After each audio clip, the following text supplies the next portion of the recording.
আসসালামু আলাইকুম। রাইজিং মিডিয়ায় আপনাকে স্বাগত। গ্রেফতারি পরোয়ানা জারির বিষয় যা বললেন প্রিন্স মামুন। টিকটকের আলোচিত সমালোচিত নাম প্রিন্স মামুন। তার আসল নাম আব্দুল্লাহ আল মামুন হলেও প্রিন্স মামুন হিসেবে তিনি পরিচিত।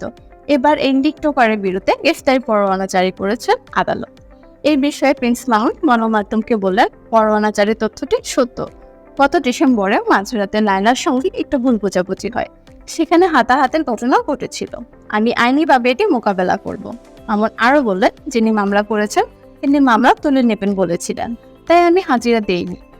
মামলায় হাজিরা না দেওয়ার কারণেই মূলত আমার বিরুদ্ধে পরোয়ানা জারি করা হয়েছে।